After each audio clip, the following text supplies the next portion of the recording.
Heartbreak and greatness are two words that far too often fit together in the world of tennis. One of the largest figures in tennis to have one of the highest peaks and lowest lows is the Argentinian gentle giant Juan Martin del Potro.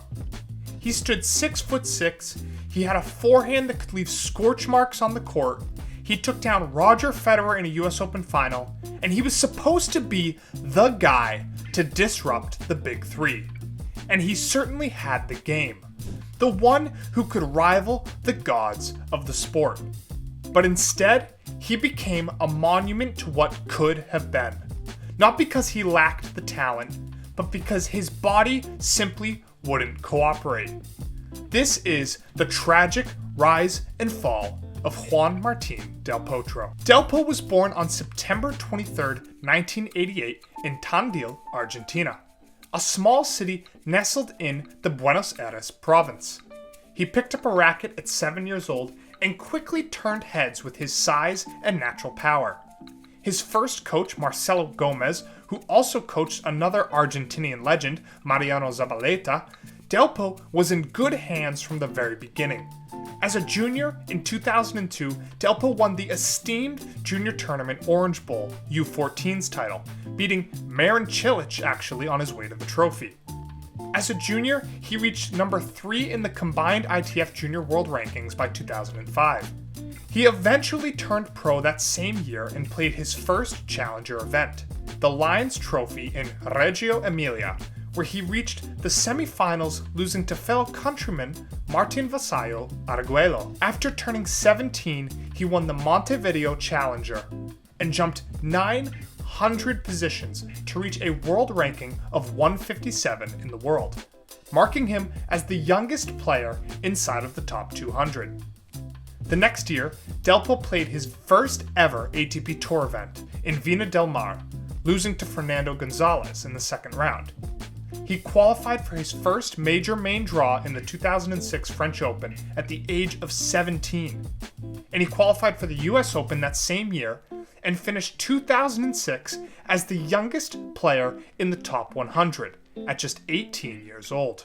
But it wasn't until 2008 when people started to take notice. Delpo won 4 titles in 4 consecutive weeks: Stuttgart, Kitzbühel, Los Angeles, and Washington, becoming the first player in ATP history to win his first 4 titles in a row. He finished 2008 by reaching the US Open round of 16 and led Argentina to the Davis Cup final, and finished as the youngest player inside of the top 10. But that was just a preview of what Delpo was going to accomplish. Even though 2008 was an overwhelming success, there was some foreshadowing of his future to come.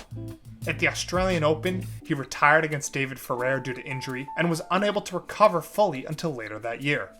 After changing coaches, physical trainers, and training regimen, he seemed to be back on track. Then came 2009. 2009 was a tennis season dominated by Roger Federer and Rafael Nadal. Novak Djokovic hadn't yet hit his peak, and Andy Murray was still looking for his first slam. Delpo, by April, after winning Auckland, reached his career-high world ranking of number 5 in the world. Del Potro came into the US Open seeded and looked dangerous, but no one could have expected what happened next. After bulldozing through the draw, he met Rafael Nadal in the semis and absolutely obliterated him 2-2-2. It was one of the most lopsided defeats Nadal ever suffered at a slam. Then came the final, Federer, the 5-time defending champion.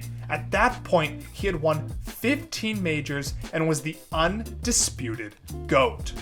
But Delpo outgunned him. In a 5-set thriller, he won 3-6, 7-6, 4-6, 7-6, 6-2. Del Potro hit 37 forehand winners in that match. Federer, just 5. It was a seismic shift. The Big Three was no longer invincible, and Delpo had officially crashed the party. There was one shot that defined the Argentinian champion, and we've already touched on it. Del Po's forehand was not just good, it was probably the most destructive shot in men's tennis for a time. Former pros and coaches called it a cannon, a bazooka, and even a missile launcher. He could hit it off balance, on the run, from anywhere. He had the most firepower of anyone inside of the top 10 at the time. He did not win matches by just making balls. He blasted his opponents off the court, virtually taking the racket out of their hand. It looked like a new era was finally beginning. Or so the tennis world thought. Del Po started 2010 strong with a win over Croatian world number 24 Ivan Ljubičić, moving up to a career-high world number 4. However, he ended up withdrawing from an exhibition against Jo-Wilfried Tsonga due to wrist injury, then entered the 2010 Aussie Open with the injury not fully healed, and decided to take a month off after his loss to Cilic. Ideally, he thought the injury would be quick to recover, but his return date kept getting farther and farther away, eventually withdrawing from Monte Carlo, Barcelona, and Rome. After missing almost the entire 2010 season, he decided to have surgery on his wrist to hopefully leave this problem in the past. 2011 was supposed to be Del Po's big-time return season, and he was ready to take the bull by the horns. Unfortunately, he suffered a few early losses, eventually plummeting to 485 in the world.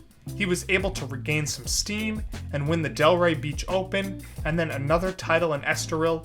He was able to climb all the way back up to 20 in the world, even making the 4th round at Wimbledon, finishing the year ranked number 11, and was named the 2011 Comeback Player of the Year. The next few years were relatively successful.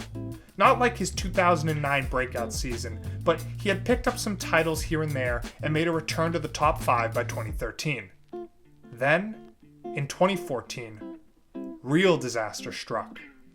This time, it was his left wrist, the one used for his two-handed backhand. He had surgery not once, not twice, but 3 times between 2014 and 2015. It was so severe that he considered retirement at just 26 years old. Imagine this, you've had a solid two-handed backhand your entire career, but you physically can't use your left wrist without pain anymore. So what do? Well, if you're Del Po, you make a switch. You turn your backhand into a slice-heavy defensive shot and lean entirely on your forehand and serve. Most players with a major change like that would have faded into irrelevance. But not Del Po. In 2016, he returned to the Olympics ranked outside the top 140 and beat both Novak Djokovic in the first round and Rafael Nadal to reach the final. He unfortunately lost a heartbreak match to Andy Murray, but left with a silver medal and stood on the podium with tears in his eyes. That same year, he led Argentina to their first ever Davis Cup win, defeating Marin Cilic in the final. He even came back from 2 sets down in that match. Davis Cup called it the greatest comeback in Argentine tennis history.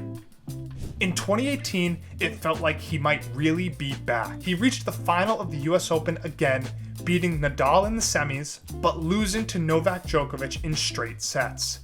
Even so, he rose to a career-high ranking of number 3, something he never reached even in his early peak. But once again, tragedy struck and his body fell apart. In 2019, during the Queen's Club event, he slipped and fractured his right kneecap. It was a devastating injury. He came back briefly in 2020 and fractured it again. He underwent 4 knee surgeries between 2019 and 2022, traveling to Chicago and Miami for specialists. In 2022, he played what he called his farewell match in Buenos Aires. He taped his knee heavily, fought back tears, and walked off the court into a standing ovation. He never officially retired then, but everyone knew. Let's get one thing straight. Del Po was loved. Not just liked, but loved. Fans adored his gentle personality, his fighting spirit, and his humility. He wasn't flashy, he wasn't cocky, He was just real. Even his rivals respected him deeply. Federer always said that if he stayed healthy, he'd be at the top again. Nadal said that he's one of the greatest talents the game has ever seen, and Novak cried after beating him in the 2018 US Open final, saying that he's one of the nicest guys on tour and one of the most beloved. His career stats don't tell the full story. 22 ATP singles titles, 1 Grand Slam, 1 Davis Cup championship, 2 Olympic medals, and 4 wins over number 1 ranked players at slams. But more importantly, he gave the tennis world moments. Beautiful ones at that. The 2009 US Open, the Davis Cup final, the Olympic tears, and the forehand missiles. He was the people's champion, even if he never got to be the tour's champion. Juan Martin del Potro is the greatest what if in the history of men's tennis. Del Potro beat the big three when it mattered. He won a slam while they were in their prime, and he looked like he could win 5 more. If he had stayed healthy, it's not a stretch to say he might have been a 5 to 7 slam champion. Maybe more. He might even have surpassed legends like Agassi or Becker. Plus, the big three wouldn't have 66 slams between them. Instead, we got 1. And an unfortunate avalanche of surgeries and injuries. He underwent 10 total surgeries during his career, between his wrists and knees. And even so, he still reached number 3 in the world, still won a silver medal, still pushed Novak, Rafa, and Roger to the edge over and over again. The tragedy is not that he failed. The tragedy is that he never really got the chance to succeed. If you've made it this far, thank you. Juan Martin del Potro's story is the kind of tale that reminds us tennis is more than trophies. It's about heart, resilience, and it's about how greatness isn't always measured in stats, but in how many people cheer for you, even when you've been broken down. If you love Delpo, or if this video made you feel something, please give it a like and drop a comment below telling us your favorite Del Potro moment. The 2009 US Open, the Olympic run, Davis Cup, and if you're new here, hit that subscribe button for more deep dives into the emotional side of tennis, the legends, the controversies, the heartbreaks, and of course, the hot takes.